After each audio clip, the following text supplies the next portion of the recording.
జగన్మోహన్ రెడ్డి గారు తుఫాను బాధితులని పరామర్శించడానికి ఈ నెల 4వ తారీఖు కృష్ణా జిల్లాలోని పెనమలూరు, పామర్రు, పెడన, మచిలీపట్నం నియోజకవర్గాల్లో ఆయన పర్యటించడానికి సిద్ధమవుతున్నారట.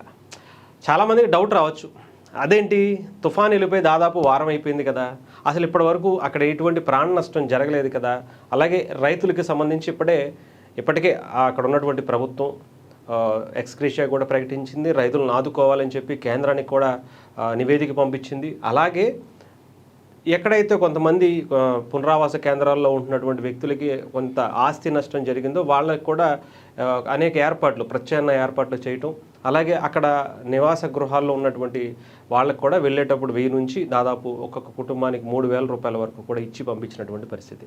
చెప్పాలంటే చాలా పువ్వుల్లో పెట్టుకుని చూసుకుని చాలా జాగ్రత్తగా వాళ్ళు కాపాడుకున్నారు, ఎక్కడ ప్రాణ నష్టం జరగకుండా. సో జగన్మోహన్ రెడ్డి గారికి ఇప్పటి వరకు ఎందుకు లేట్ అయింది అని అంటే, ఎక్కడైనా సరే జగన్మోహన్ రెడ్డి గారికి కావాల్సింది శవం కనబడితే తప్ప బయటికి రారు అని చాలామంది అంటారు. నాకు తెలిసి అదే ఉద్దేశమేమో అనిపించింది. ఎందుకంటే ఇప్పుడు మన జరిగినటువంటి తుఫాన్లో చాలా ఎక్స్పెక్టేషన్స్ పెట్టుకున్నారు వైఎస్ఆర్సీపీ వాళ్ళు. ఇంకేముంది, మనకి దొరికేసింది, ఇంకా మొత్తం రాష్ట్రం మొత్తం దీన్ని ఒక రచ్చలేపేసి అసలు ఒక రేంజ్లో హైప్ తెచ్చేసుకుని జగన్మోహన్ రెడ్డి గారిని ఆ వరద బాధితుల దగ్గరికి వెళ్ళిపోయి పరామర్శించేసి వాళ్ళని అందరినీ కూడా హక్కుని చేర్చేసుకున్నాడు జగనన్న అని చెప్పేసి చేద్దాం అనుకుంటే, కూటమి ప్రభుత్వం ఏమో ఒక అడ్డుగోడలో నిలబడిపోయి అటు పవన్ కళ్యాణ్ గారు, ఆయన మంత్రులు, ఆయనకు సంబంధించినటువంటి ఎమ్మెల్యేలు, అలాగే ఓ పక్క చంద్రబాబు నాయుడు గారు, లోకేష్ గారు అర్ధరాత్రులు అపరాత్రులను లేకుండా అసలు ఆ 3 రోజులు కూడా ఒక యుద్ధ ప్రాతిపాదికన వాళ్ళు చేసేటువంటి కార్యక్రమాలు మనం చూసాం. సో ఎక్కడ ఏం చేయాలో జగన్మోహన్ రెడ్డి గారికి అర్థం కాల. చెప్పాలంటే ఆయన ఆంధ్రప్రదేశ్లో అడుగు పెట్టడానికే అవకాశం దొరకలేదనే చెప్పాలి. సో ఆయన మళ్ళీ బెంగళూరు వెళ్ళిపోయారు. బెంగళూరు నుంచి ఇప్పుడు 4వ తారీఖున ఈ తుఫాను బాధితుల్ని, మోందా తుఫానుకి సంబంధించినటువంటి బాధితులను పరామర్శించడానికి కృష్ణా జిల్లాలో అడుగు పెడుతున్నారు. ఎందుకు అడుగు పెడుతున్నారు అంటే, పార్టీ నాయకుల దగ్గర నుంచి అలాగే ప్రజల నుంచి ప్రశ్నించేటువంటి వ్యక్తులు, సోషల్ మీడియాలో కావచ్చు, మీడియాలో ఉన్నటువంటి వ్యక్తులందరి నుంచి కూడా విమర్శలు చాలా ఎక్కువగా వస్తున్నాయి. ఏంటి అంటే, అదేంటి ఇంత పెద్ద తుఫాన్ వచ్చి ఆంధ్రప్రదేశ్లో చాలామంది ఇబ్బంది పడినటువంటి పరిస్థితి వచ్చింది, చాలా పంట నష్టం జరిగింది, కనీసం వచ్చి పరామర్శిస్తారు, ప్రతిపక్ష పాత్ర కావాలి అని చెప్పి అడుక్కుంటున్నటువంటి ఒక పార్టీని, ఆ పార్టీని నడిపేటువంటి వ్యక్తి ఇంత బలంగా ఆయన మరి ప్రజలు వచ్చినటువంటి అవకాశాన్ని ఆయన ఉపయోగించుకోవాలి కదా, ప్రజల వైపు నిలబడేటువంటి ప్రయత్నం చేయాలి కదా అని చెప్పి చాలామంది క్వశ్చన్ చేస్తున్నారు. ఇంకా తప్పక అంటే 7 దొరికితే తప్ప బయటకు రానటువంటి జగన్మోహన్ రెడ్డి గారు ఫస్ట్ టైం నాకు తెలిసి దీని మీద ఒక తుఫానుకి సంబంధించి, ఒక విపత్తుకు సంబంధించి ఆయన బయటకు రావటం అనేది. ఈ గతంలో కూడా చాలాసార్లు జరిగింది. అప్పుడు చంద్రబాబు నాయుడు గారు ఉన్నప్పుడు తిత్తిలి తుఫాన్ అనుకుంటా, ఆయన పాదయాత్రలో ఉన్నారు. పాదయాత్రలో ఉండగా అటు శ్రీకాకుళానికి సంబంధించినటువంటి, అంటే దాదాపు ఒక 50-60 కిలోమీటర్ల దూరంలో ఉండేటువంటి ఒక ప్రాంతంలో చాలా విపరీతమైనటువంటి తుఫాన్ వచ్చి చాలా నష్టం జరిగింది. ఆ టైంలో జగన్మోహన్ రెడ్డి గారు పాదయాత్ర గుండా అక్కడికి వెళ్ళేటువంటి ప్రయత్నం కూడా చేయలే. కనీసం ఆ దారిలో వెళ్తూ ఎక్కడి నుంచి దగ్గరే కదా, అక్కడికి వెళ్ళి పరామర్శిద్దాం, ఈ టైంలో మనకి మంచి హైప్ వస్తుంది అనేటువంటి పరిస్థితి కూడా గతంలో లేకుండా పోయింది.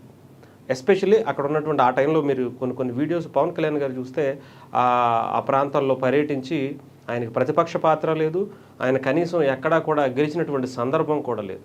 అయినా కూడా ప్రజల కోసం ఎలా నిలబడ్డారో అప్పుడు మనం చూసాం. ఎస్పెషల్లీ ఇప్పుడు జగన్మోహన్ రెడ్డి గారు ఎందుకు ఎంత జరుగుతుంది అంటే ఇదే, ఆయనకి ఎక్కడైనా సరే ఒక బాడీ కావాలి, ఆ బాడీ ఉంటే తప్ప, 7 దొరికితే తప్ప ఆయన బయటికి రాలేరు అని చెప్పి కొంతమంది చేసేటువంటి ప్రచారాన్ని ఆయన నిజంగానే నమ్ముతున్నారేమో అనిపిస్తుంది. అలా దానికి కట్టుబడి ఆయన బయటికి రావట్లేదేమో అనిపిస్తుంది.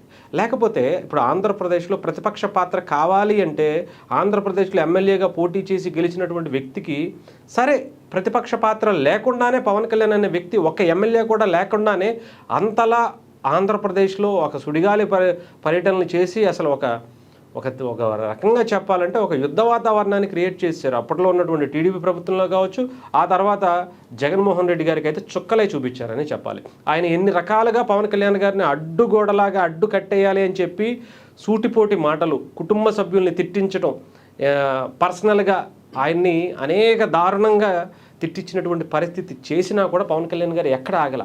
కానీ ఇక్కడ మరి జగన్మోహన్ రెడ్డి గారికి ఏమవుతుంది? ఆయన ఏమన్నా పర్సనల్గా టార్గెట్ చేస్తున్నారా? లేదు. ఆయన ఏమన్నా కేసులు పెట్టి లోపలేసేసారా? లేదు. మరి ఎందుకని జగన్మోహన్ రెడ్డి గారు బయటికి రావట్లేదు అంటే అది ఆలోచించుకోవాలి. ప్రతిపక్ష పాత్ర కావాలి అని చెప్పి అడుక్కుంటే కాదు, దానికి మీరు క్యాపబుల్లా కాదా అని చెప్పి జనాలు కూడా చూస్తున్నారు. సో దానికి తగ్గట్టే రిజల్ట్ ఇచ్చి కూర్చోబెట్టారు. ఎందుకు అంటే మీరు ఇలా చేస్తారనే, మీకు అధికారం తప్ప ప్రతిపక్ష పాత్ర ఇస్తే మీరు దానికి కూడా పని చేయరు అని చెప్పి ఆల్రెడీ డిసైడ్ చేశారు కాబట్టి అనుకోవాలి. సో మరి జగన్మోహన్ రెడ్డి గారు కాస్తైనా ఆలోచించుకోండి. ఇప్పటికే బెంగళూరుకు మీరు అసలు పులివెందులకు ఎమ్మెల్యేనా బెంగళూరుకి ఎమ్మెల్యేనా అనేది ఎవరికి అర్థం కావట్లా. మాజీ ముఖ్యమంత్రిగా మాత్రమే ఉన్నారు తప్ప ఎక్కడా ప్రతిపక్ష పాత్ర కావాలి అని కానీ, లేదా రేపు ఎలక్షన్స్లో మనం ముందుకు వెళ్ళాలి అని కానీ, ఏదో మీ కార్యకర్తలని ఉద్దేశించి వచ్చినప్పుడల్లా తాడేపల్లి ప్యాలెస్లో మంత్ ఎండింగ్ పాలిటిక్స్ చేయడానికి వచ్చి ఒక మీటింగ్ పెడతారు, వెళ్ళిపోతారు. మీ ఎవరి కార్యకర్తల్లో మాత్రం అదిగో వచ్చేది మనమే చేసేది మనమే అంటారు. చూస్తే ఆయనే కనిపించడం.